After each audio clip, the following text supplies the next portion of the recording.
probe into Mira Road knife attack is now taking a serious turn. During a search of the accused's residence, police recovered handwritten notes in which he allegedly expressed a desire to join the ISIS. Sources say that the accused described the attack as a first step towards associating with the terrorist organization. Investigations have now revealed that the accused, identified as an Ansari, is a science graduate who had traveled to the US for several years before returning to India after failing to secure employment.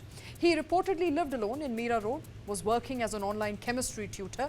Agencies believe that during this period of isolation, he may have been radicalized through online content. Meanwhile, search operations are ongoing with ATS teams conducting raids at multiple locations in Mira Road and other premises linked to the accused. In what is being described as a lone wolf attack, a 31-year-old man was arrested for trying to stab two security guards in Mumbai. The man approached the two security guards and asked them to recite the kalma, after which he stabbed them.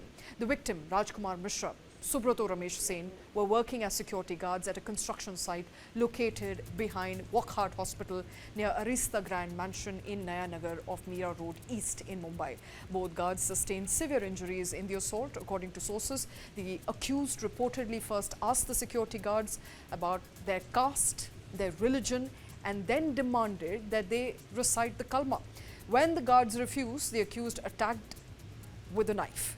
Based on CCTV footage from the area and local intelligence, the police identified the accused as Zubairi Ansari. Following a search operation, they took Zubair Ansari into custody within a mere 1.5 hours. Maharashtra Chief Minister Devendra Fadnavis said that this is a case of self-radicalization. He informed that the case is currently being investigated by the Anti-Terror Squad.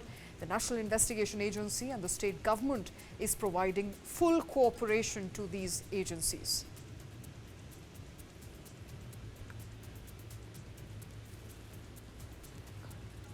And let's listen into what the Chief Minister had to say.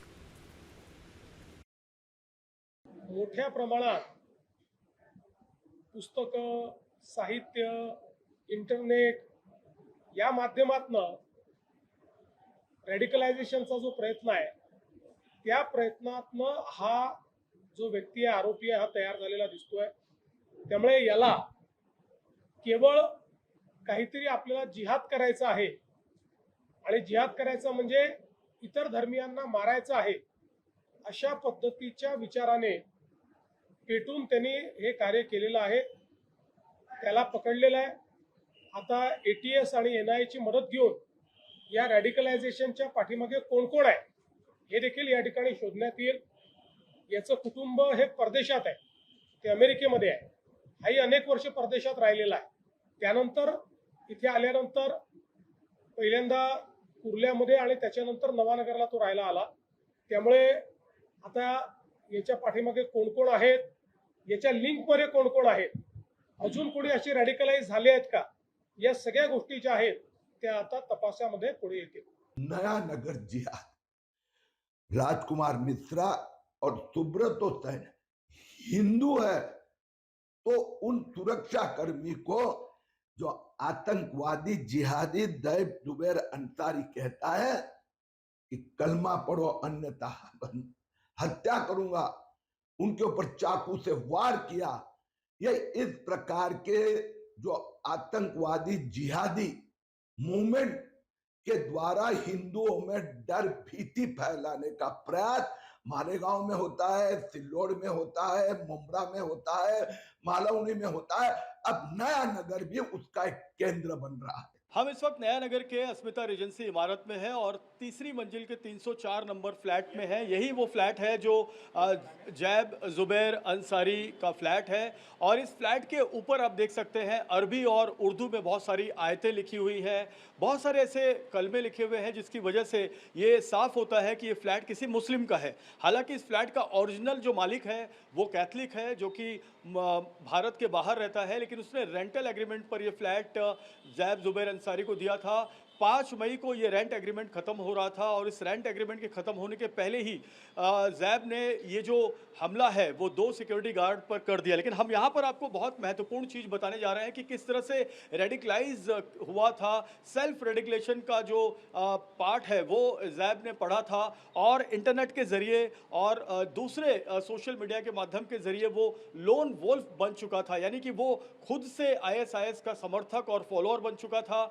और बाहर उसने अपने हाथ से English में एक chit लिखी हुई है। उस चिट में साफ तौर पर उसने लिखा हुआ है कि कुरान शरीफ की कुछ आयतें हैं, उसे आप पढ़ें, उसके बाद बिस्मिल्लाह करें, उसके बाद सलाम करें 3 बार और 3 बार सलाम करने के बाद अंदर घर में एंट्री करें। यानी कि पहले अगर आप कुरान की आयतें नहीं पढ़ते हैं तो आप अंदर नहीं आ सकते। कुल अल्लाह अहद, ये कुरान के 112वें अध्याय की सूरा अल इखलाक की आयतें हैं, जिसकी ये पहली आयत यहाँ पर लिखी हुई है। इसका मतलब है कह दो ये अल्लाह को कि अल्लाह ही सबसे बड़ा है और ये सूरा अल्लाह की एकता की सर्वोच्चता को बयान करता है। लेकिन सवाल ये उठता है कि अगर कोई हिंदू है, अगर कोई मुस्लिम नहीं है, वो गैर मुस्लिम है, तो ये कैसे इसको पढ़ेगा?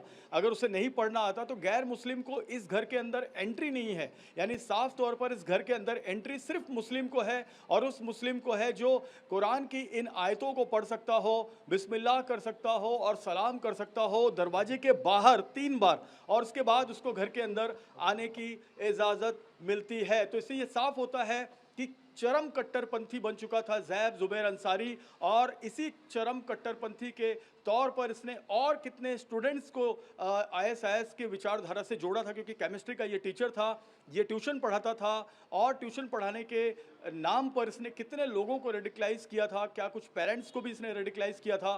कुरला में जहाँ पर ये रहता था वहाँ पर इसने कितने लोगों को रेडिकलाइज किया था। साकिनाका में जहाँ पर इसकी मौसी का घर है वहाँ पर कितने लोगों के संपर्क में आया था और नया नगर में कितने लोगों के संपर्क में आया था। इसका एग्जैक्ट बड़ा प्लान क्या था, क्योंकि लोन वुल्फ कोई छोटा अटैक नहीं करता। ये जिस तरह से छोटा अटैक हुआ है वो क्या इसके तुरंत स्पॉन्टेनियस एंगर का नतीजा है, कोई बड़े हमले की ये तैयारी में था? इन तमाम चीज़ों को लेकर एटीएस और एनआईए अब अपनी जांच कर रही है।